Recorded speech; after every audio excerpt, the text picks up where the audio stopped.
As of now, there are no assurances. A U.S. judge on Monday ordered that Palestinian student Mahmoud Khalil not be deported, for now.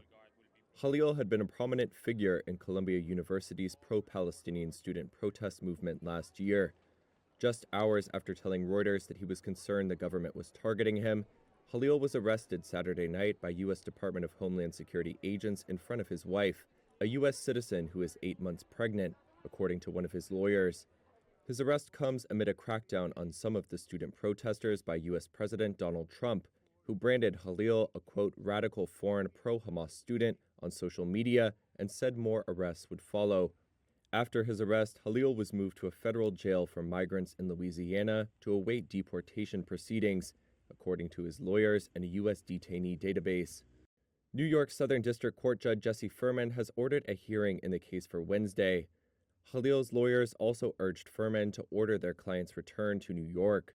They accused the government of seeking to deprive Khalil of access to legal counsel by sending him far from the state. On Monday, demonstrators on the streets of New York City denounced his arrest as an attack on protected speech. Release Mahmoud Khalil now! According to a Reuters witness, police and hundreds of protesters briefly clashed in Lower Manhattan, and at least one person was detained. We're here because a permanent resident living here in our city was kidnapped by ICE, part of the DHS, and they're trying to deport him because he's exercising his freedom of speech and his right to speak out, which is protected for everyone here, be they a citizen or not. Khalil had held legal permanent resident status, often called a green card. His wife said the DHS agents that arrested him claimed his green card was revoked.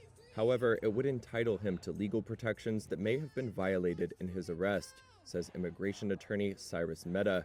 Highly unusual because Mr. Khalil is a green card holder. Green card holders have rights.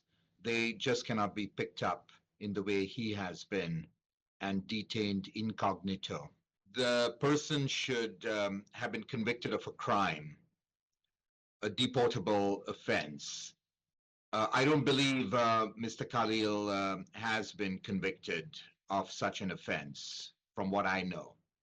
You could also initiate deportation proceedings if a green card holder has provided material support to terrorist organization, which is what the Trump administration has been alleging.